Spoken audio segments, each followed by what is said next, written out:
Imagine une seconde. Quelqu'un te regarde droit dans les yeux et te dit « Fais attention, tiens-toi à carreau ». Le ton est calme, mais il n'y a aucun doute. Ce n'est pas un conseil amical, c'est un avertissement.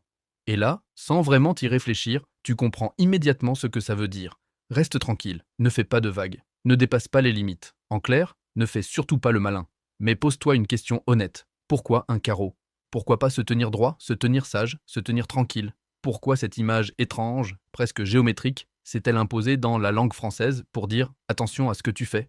Parce que derrière cette expression très courante se cache une histoire beaucoup plus ancienne, beaucoup plus violente et surtout beaucoup plus surprenante que tu ne l'imagines. Et c'est exactement ce qu'on va voir aujourd'hui. Bienvenue sur la langue française, la chaîne qui démonte les expressions, révèle leurs origines cachées et montre que derrière les mots les plus banals se cachent souvent des siècles de tension, de peur, de pouvoir et parfois de sang. Si tu aimes comprendre pourquoi on dit ce qu'on dit, si tu veux enrichir ta culture générale sans t'ennuyer, pense à t'abonner, à liker cette vidéo et à la partager. Et maintenant, installe-toi confortablement. Parce que pour comprendre pourquoi il vaut mieux se tenir à carreau, il va falloir remonter très loin dans le temps. Aujourd'hui, se tenir à carreau signifie rester sur ses gardes, adopter une conduite prudente, éviter toute provocation. C'est une expression qui suggère une menace implicite. On ne se tient pas à carreau pour le plaisir, on se tient à carreau parce qu'il y a un danger. Et ce danger, historiquement, était bien réel. Première chose essentielle à comprendre. Le mot carreau n'a pas toujours désigné ce que tu imagines. Aujourd'hui, on pense immédiatement aux carreaux de carrelage, aux carreaux de fenêtre, à quelque chose de plat, de régulier, presque décoratif. Mais pendant très longtemps, le carreau était une arme. Oui, une arme. Au Moyen-Âge, le carreau désigne le projectile tiré par une arbalète. Un projectile court, massif, souvent à section carrée, conçu pour percer les armures. Ce n'est pas une flèche élégante. C'est un objet brutal, lourd, terriblement efficace. Recevoir un carreau d'arbalète, ce n'était pas une petite blessure. C'était souvent synonyme de mort. Et là, tu commences peut-être à comprendre pourquoi il valait mieux se tenir à carreau. À l'époque médiévale, l'arbalète était une arme redoutée. Tellement redoutée qu'elle fut parfois jugée immorale, voire interdite par l'Église dans certaines circonstances. Pourquoi? Parce qu'elle permettait à un simple soldat, parfois mal entraîné, de tuer un chevalier bardé de fer. Elle bouleversait l'ordre établi. Le carreau, ce petit projectile compact, devenait alors le symbole d'un pouvoir immédiat et mortel. Quand un arbalétrier était en position, il n'y avait pas de discussion possible. Soit tu obéissais, soit tu prenais un carreau. Et c'est précisément dans ce contexte que l'expression commence à prendre forme. Se tenir à carreau, à l'origine, c'est se tenir dans l'axe de tir, immobile, sans geste brusque, pour ne pas provoquer une réaction fatale. C'est littéralement adopter une posture de soumission prudente face à une arme prête à tirer. Autrement dit, ne bouge pas. Ne tente rien, ne donne aucune raison de décocher le carreau. Et ce sens-là, extrêmement concret, va peu à peu glisser vers un sens plus figuré. Mais attention, l'histoire ne s'arrête pas là. Parce que, comme souvent avec les expressions françaises, il n'y a pas qu'une seule origine possible. Il y a des couches, des superpositions, des sens qui se croisent et se renforcent.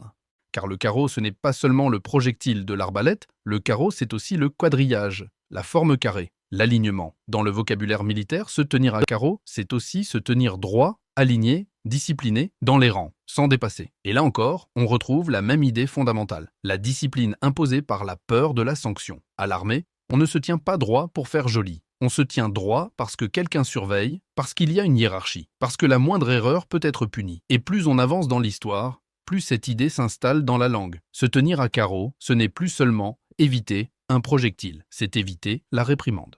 La punition, la sanction sociale. Mais restons encore un instant sur cette image de l'arbalète parce qu'elle est centrale. Imagine une scène médiévale, une porte de ville, des gardes en hauteur, des arbalètes pointées vers la foule. Le message est clair, même sans un mot, si tu veux passer, fais ce qu'on te dit.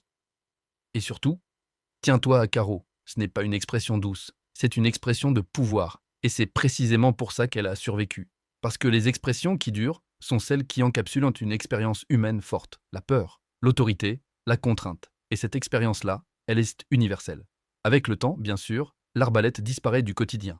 Mais la sensation, elle, reste. Cette idée qu'il y a des règles, des limites, et que si tu les franchis, quelque chose de désagréable t'attend. Alors la langue fait ce qu'elle fait toujours. Elle recycle. Le carreau quitte le champ de bataille pour entrer dans la conversation. On ne risque plus une mort immédiate, mais une sanction, un licenciement, une punition, une humiliation, et pourtant, on utilise toujours la même expression. Ce qui est fascinant, c'est que nous continuons à dire « tiens-toi à carreau » sans jamais penser à une arme, sans jamais imaginer un projectile prêt à partir. Mais notre cerveau comprend instantanément le message. Preuve que la langue est une mémoire collective. Et maintenant, prends une seconde pour réfléchir. Quand as-tu entendu cette expression pour la dernière fois?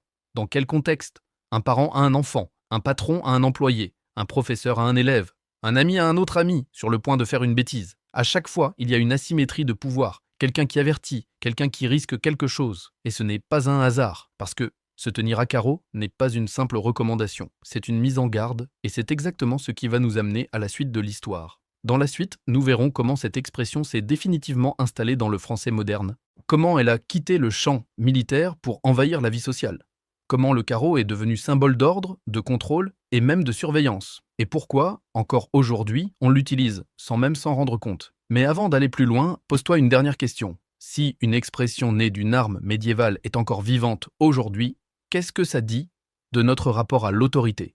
Si cette première partie t'a plu, si tu veux connaître la suite et comprendre comment se tenir à carreau est devenu un réflexe linguistique moderne, abonne-toi à la langue française et like la vidéo. Alors maintenant que nous avons compris d'où vient cette expression, maintenant que nous avons vu le carreau comme projectile, comme menace immédiate, comme outil de domination, avançons d'un pas de plus. Parce qu'une expression ne survit pas pendant des siècles uniquement grâce à son origine militaire. Si se tenir à carreau est encore bien vivante aujourd'hui, c'est parce qu'elle a su s'adapter, se transformer, quitter les champs de bataille pour entrer dans nos salons, nos écoles, nos bureaux, et parfois même dans nos conversations les plus banales. À partir du moment où les armes changent, où l'arbalète disparaît du paysage quotidien, la langue n'abandonne pas pour autant l'image du carreau. Elle la recycle, elle la polit, elle la rend plus abstraite, mais jamais inoffensive. Car le carreau, ce n'est pas seulement un projectile, c'est aussi une forme, un carré, une unité parfaitement délimitée. Et dans toutes les sociétés humaines, le carré est une obsession. On quadrille les villes, on quadrille les champs, on quadrille les cahiers d'école, on quadrille les emplois du temps. Mettre quelqu'un au carré, ce n'est pas une métaphore gratuite. C'est le discipliner, le rendre conforme, prévisible. Se tenir à carreau, c'est donc aussi rester dans les cases, ne pas dépasser, ne pas sortir du cadre. Et cette idée-là devient centrale à partir de l'époque moderne, dans les armées, bien sûr, mais aussi dans les écoles, dans les administrations, dans les ateliers, dans les manufactures. On attend des individus qu'ils se tiennent droit, qu'ils obéissent, qu'ils respectent les règles, non pas parce que quelqu'un va tirer un carreau d'arbalète, mais parce qu'il y aura une sanction, une mauvaise note, une amende, un renvoi, une mise à l'écart. La violence change de forme, mais elle reste. Et la langue française, fidèle à elle-même, garde la trace de cette transformation. Ce qui est fascinant, c'est que l'expression « se tenir à carreau » n'est presque jamais employée dans un contexte totalement neutre. On ne dit pas à quelqu'un « tiens-toi à carreau » pour son bien-être personnel. On le dit parce qu'il y a un risque, parce qu'il y a une limite à ne pas franchir, parce que quelqu'un, quelque part, détient un pouvoir. Et ce pouvoir peut être très discret. Un regard, un ton, une phrase prononcée calmement. Tu ferais mieux de te tenir à carreau. Ce n'est pas une menace explicite, mais tout le monde comprend. Et c'est précisément là que l'expression devient redoutablement efficace, parce qu'elle fonctionne sans explication, sans justification, sans contexte détaillé. Elle s'appuie sur quelque chose de profondément ancré dans notre imaginaire collectif, la peur de la sanction. Et là, faisons une pause, parce que c'est important. La plupart des expressions françaises liées à l'obéissance ou à la prudence sont assez douces. Faire attention, être prudent, se montrer discret. Mais se tenir à carreau, lui, garde une dureté particulière, une tension, une rigidité.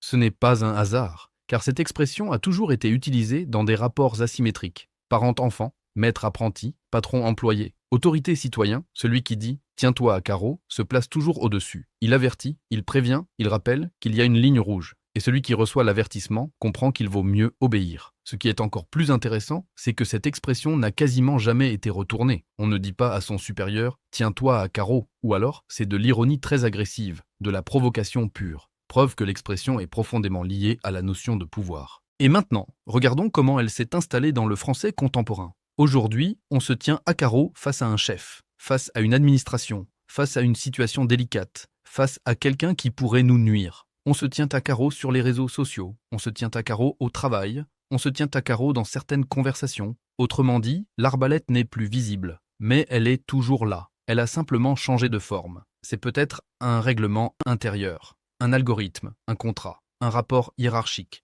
Mais le message est le même, reste dans le cadre où tu vas le regretter. Et là, la langue française devient presque philosophique. Parce que cette expression pose une question fondamentale.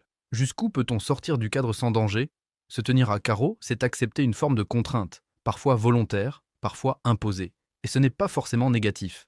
Car dans certains contextes, se tenir à carreau, c'est aussi faire preuve d'intelligence sociale, savoir quand parler, quand se taire, quand agir, quand attendre. L'expression a donc évolué, elle ne désigne plus uniquement la peur, elle désigne aussi la stratégie. Celui qui se tient à carreau n'est pas forcément faible, il peut être malin, calculateur, prudent, et ça, c'est une évolution très intéressante, parce que la langue française adore ces glissements de sens. Elle prend une expression violente et la transforme en outil de finesse sociale. Mais attention, la tension d'origine n'a jamais complètement disparu. Il y a toujours, dans se tenir à carreau, une menace implicite, une idée de conséquence, un rappel à l'ordre. Et c'est précisément pour ça que cette expression continue de fonctionner aussi bien. Elle est courte, elle est imagée, elle est chargée d'histoire, et surtout, elle est universelle.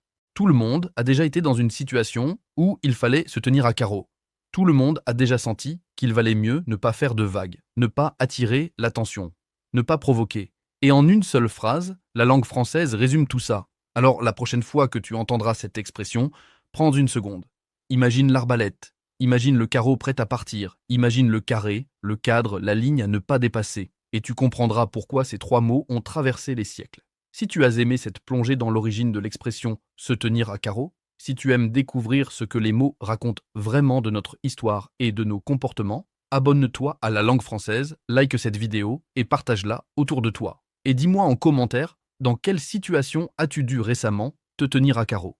Parce qu'en langue française, comme dans la vie, ceux qui ignorent l'histoire des mots finissent souvent par en subir les conséquences.